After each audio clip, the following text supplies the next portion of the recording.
Hello everyone. So today I'm going to be talking about this film here.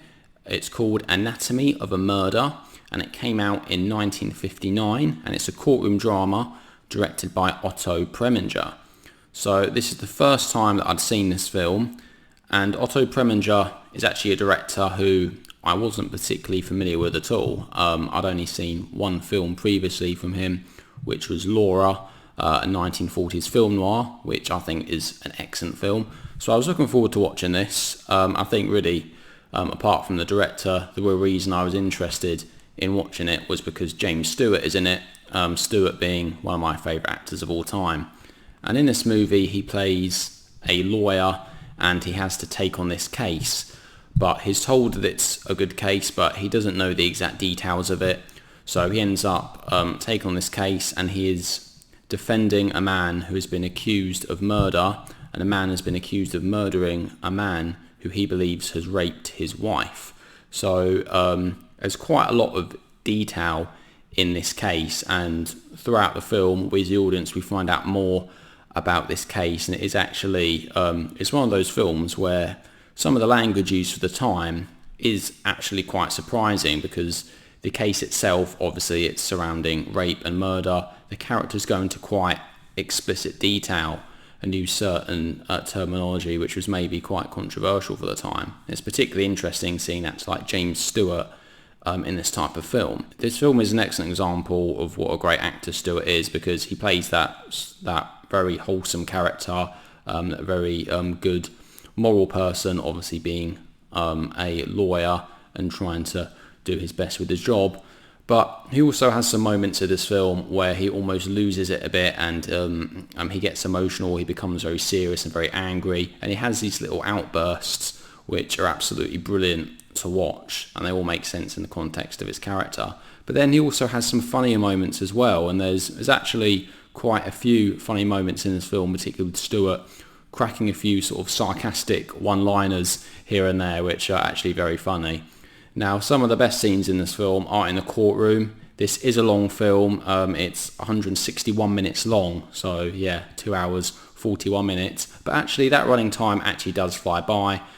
Quite a lot of the film is set in the courtroom, and these are the best scenes in the film. I have to admit, the film does start off a little bit slow, and as we start to find out more about the case and more about the characters, things become a lot more interesting later on. Now, Lee Remick is in this film. She plays the wife of the man accused of murder, and she's brilliant in this role. I'd seen her previously in A Face in a Crowd. She was excellent in that. But in this, she plays a very interesting character. She's a very flirtatious character, certainly with James Stewart, and we do get some interesting scenes with the two of them together. Nothing necessarily romantic, but very entertaining to watch. And I think Lee Remick in this film gives a really good performance. We also have George C. Scott. Actually, this was one of George C. Scott's earliest roles, and he's almost a bit of an opposite to James Stewart in this film.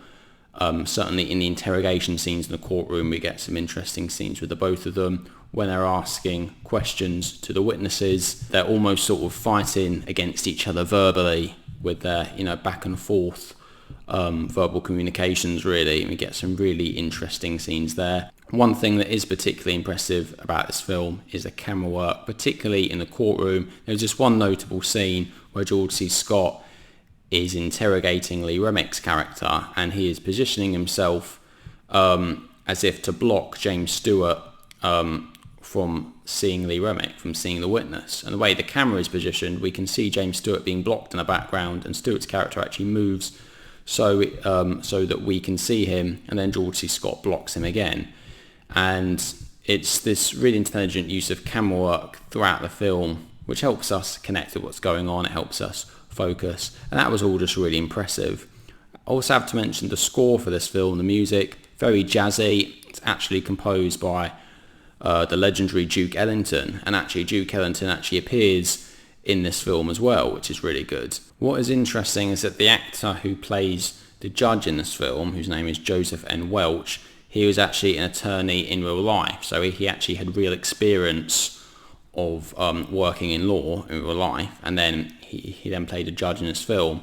And actually, in this Criterion Blu-ray, I was reading the supplementary information, the notebook, earlier on, and there's some really interesting information about how Joseph N. Welch, as an actor in this film, when he was going in, obviously going in somewhere where there's lots of experienced actors, it goes into detail about his experience of the film, of how he actually had an impact on changing a few things in the film to make it seem more realistic and to add a few touches that he thought would benefit the film in general. And that was very interesting, actually, particularly when you have someone who's not really traditionally an actor going into acting to play a specific role. And yeah, I definitely recommend picking up the Criterion version if you can, because obviously the quality is very good and it comes with some cracking special features as well. So overall, I think Anatomy of Murder is a brilliant film. I think the performances are very good, particularly with Stewart, and yeah, the rest of the supporting cast is superb as well. Also, Ben Gazzara as the defendant, he's really good. He is superb. He gives great facial expressions, very controlled, but there's a couple of scenes where he does lose it, and yeah, his character really comes through in those scenes. And I think this film came out at a time where we had quite a few of these courtroom dramas, ones like 12 Angry Men, Witness of Prosecution, and then a few years afterwards, To Kill a Mockingbird. And I honestly think that this film, Anatomy of Murder, probably doesn't get quite as much recognition as those films. It's certainly not as famous as those other films I mentioned, but it is up there in terms of its quality, in terms of being a great movie, in terms of being one of the great classic courtroom dramas. It's definitely one of the best courtroom dramas I've ever seen, and I would thoroughly recommend it. I honestly wouldn't be too put off by the runtime. I know 161 minutes is a long film, but it didn't feel like it to me. Everything flowed consistently. Perhaps at the start it takes a bit of a while to get going, but once you're following what's going on, you get to know the characters. It really is a superb movie. I'm actually going to give Anatomy of Murder a rating of 10 out of 10. There's not really much bad I can say about it at all.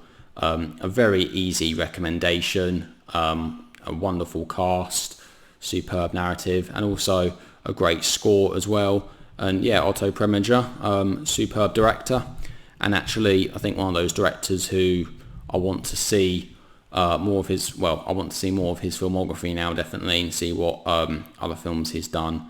And yes, but check those out in the future. So there we go, guys. So that is my review of Anatomy of a Murder. So have you guys seen it? What did you think? Please leave a comment below if you would like to add anything. So yeah, so there we go, guys. So as usual, thank you all very much for watching, and I'll see you all in the next video. Take care.